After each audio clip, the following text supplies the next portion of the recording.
From in and around the Capital Region on the Alive Radio Network, this is The Matter at Hand. I'm Alicia Purdy.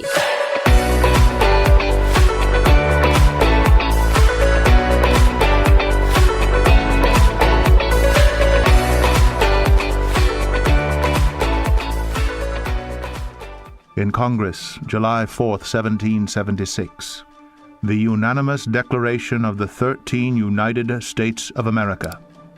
When in the course of human events it becomes necessary for one people to dissolve the political bands which have connected them with another, and to assume among the powers of the earth the separate and equal station to which the laws of nature and of nature's God entitle them, a decent respect to the opinions of mankind requires that they should declare the causes which impel them to the separation.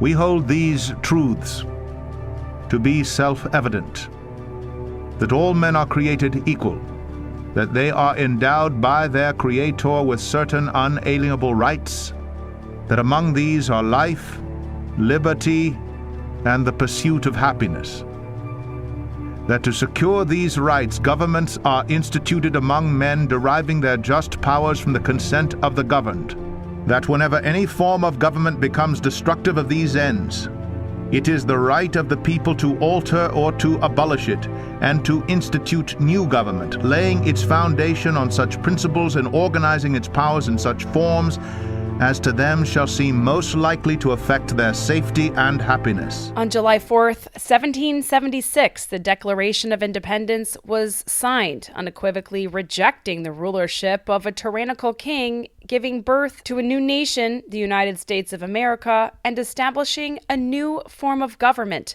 the Democratic Republic. This form of government was uniquely distinct from all other forms of government the world had ever seen, because the founding fathers of the United States of America instituted within its governmental construction a series of checks and balances to hold accountable those in its leadership. They firmly declared the equality and dignity and representation of all human beings, and they departed not only from the rulership of the king, but they outright rejected the form of government known as a democracy, choosing instead to form a democratic republic, a government that utilized elected leaders who were chosen by the very people they would represent. The framers of the U.S. Constitution and the writers of the Declaration of Independence during the earliest days of the new country soundly rejected the idea of a government based on pure democracy and denounced it as the worst form of government because of the facilitation of mob rule within a country where the loudest majority, or the most organized, or the most well-funded,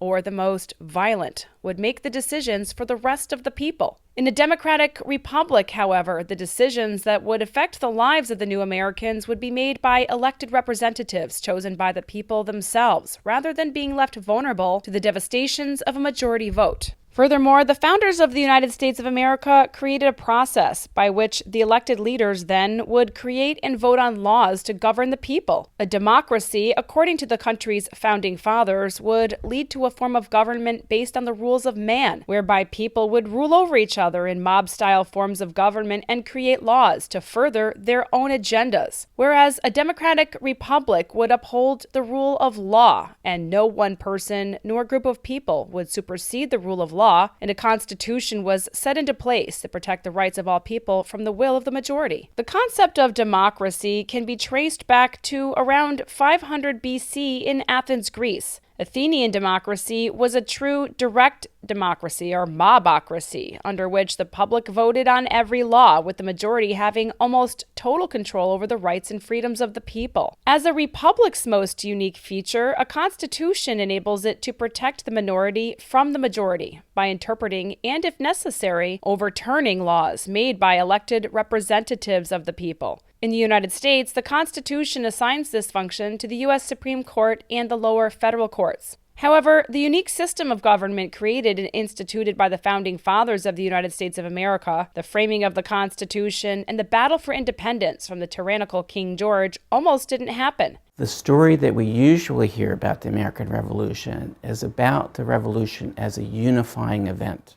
It was both unifying and divisive. Thomas Slaughter is a professor of history at the University of Rochester and author of the book The Tangled Roots of the American Revolution. It both brought Americans together and divided them through violence and different visions of the way the world should work. During the revolution itself, for example, never more than 40 to 45% of Americans supported the war. At least a third of Americans were fighting on the other side. In fact, it was on July 1st, 1776, that a fateful speech by John Adams took place and turned the tide of history. On July 1st, independence hung in the balance. There was a great case to be made not to secede from Great Britain. Bradley Thompson is a professor of political science at Clemson University, where he teaches political philosophy. The colonists had no army, no navy, and almost no money. At a key moment in the congressional debate, when the forces against independence appeared to have the upper hand, Adams rose to his feet. Without notes and without any preparation, he made the case for independence. By the time he sat down, the case had been won. If Washington was the sword of the American Revolution and Jefferson the pen, then Adams was its engine. While the exact words of Adams's rousting speech were lost to history, Daniel Webster later noted Adams's speech from his memory, and text was later compiled from letters in Adams' own autobiography in an attempt to recapture and compile the speech that changed the world. Objects of the most stupendous magnitude, measures which will affect the lives of millions, born and unborn, are now before us. We must expect a great expense of blood to obtain them. But we must always remember that a free constitution of civil government cannot be purchased at too dear a rate, as there is nothing on this side of Jerusalem of greater importance to mankind. My worthy colleague from Pennsylvania has spoken with great ingenuity and eloquence.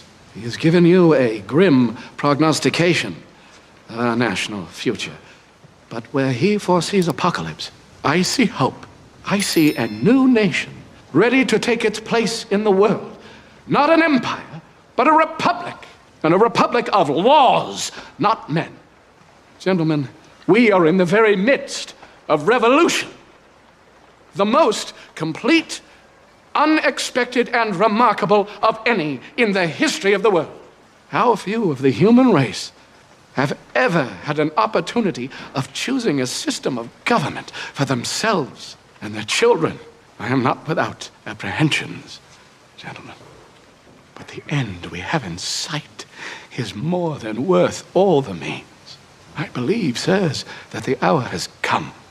My judgment approves this measure, and my whole heart is in it. All that I have, all that I am, and all that I hope in this life, I am now ready to stake upon it. While I live, let me have a country, a free country.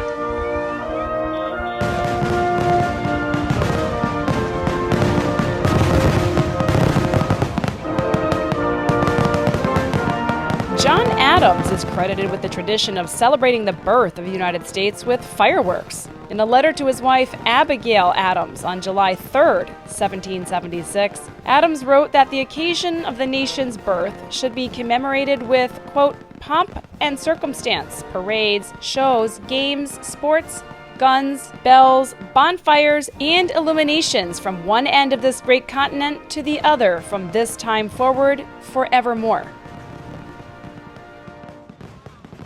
The first commemorative Independence Day fireworks were set off on July 4th, 1777.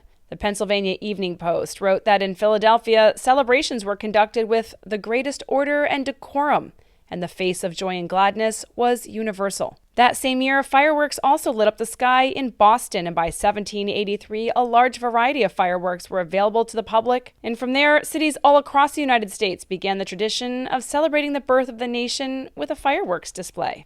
As the story of the birth of the United States of America is recounted, history traditionally focuses on the God-ordained roles of the Founding Fathers, the men who stood up and pledged their fortunes, their lives, and their sacred honors to the cause of freedom. However, they did not stand unsupported, but were backed by the firm commitment of many others, like black freedmen and women, who worked quietly in the background and without recognition for the cause of liberty. Abigail Adams, the wife of John Adams, who was a Massachusetts congressional delegate at the time, heavily influenced the political atmosphere of early America, as she famously and frequently, and with great flourish, corresponded with her husband while he was in Philadelphia, often reminding him that in the new form of government that was being established, he should, quote, remember the ladies. Or, she wrote in her letters, the women, too, would form a revolution of their own. Mercy Otis Warren, a political writer and playwright, was a fierce devotee to the Patriot cause, writing in December 1774, 4 months before the war broke out at Lexington and Concord, that, quote, America stands armed with resolution and virtue. She was a vehement supporter of the cause for freedom. In 1805, she published The History of the Rise, Progress, and Termination of the American Revolution. Women often followed their husband into the Continental Army. These women, known as camp followers, tended to the domestic side of Army organization, washing, cooking, mending clothes, and providing medical help when necessary. Some days, they were flung into the vortex of battle. Such was the case of Mary Ludwig Hayes, better known as Molly Pitcher, who earned the fame at the Battle of Monmouth in 1778. Hayes first brought soldiers water from a local well to quench their thirst on an extremely hot and humid day, and then replaced her wounded husband at his artillery piece, firing at the oncoming British. In a similar vein, Margaret Corbin was severely wounded during the British assault on Fort Washington in November 1776 and left for dead alongside her husband, also an artilleryman, until she was attended to by a physician. She lived, though her wounds left her permanently disabled. History recalls her as the first American female to receive a soldier's lifetime pension after the war.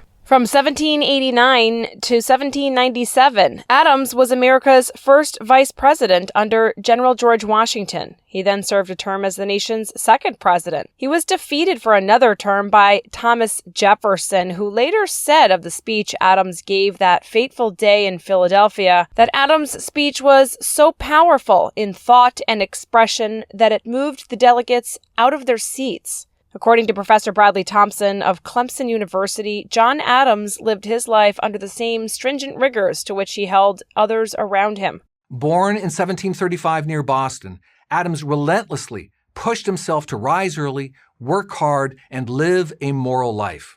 He strove, in the language of the day, for a life of virtue over vice. He fought unceasingly against British tyranny and for American liberty, dedicating his life, his fortune, and his sacred honor to the struggle. These were not idle words. He helped Benjamin Franklin bring the French into the war on the American side, and he arranged critical loans from Dutch banks. When the war ended, it was Adams, along with Franklin and John Jay, who negotiated the treaty in which England officially recognized the new United States. As one delegate to the Continental Congress said, the man to whom the country is most indebted for the great measure of independence is Mr. John Adams. Abigail Adams died in 1818, but John Adams lived long enough to see his son, John Quincy Adams, become America's 6th president in 1824. By that point, the elder John Adams and Thomas Jefferson were among the last living signers of the Declaration of Independence.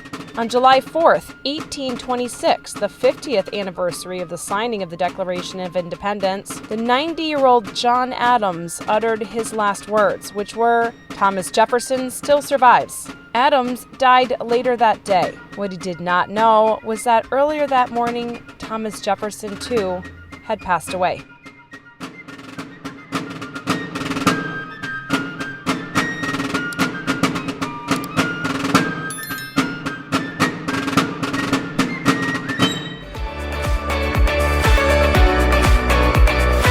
Examining the issues that pertain to the people of God.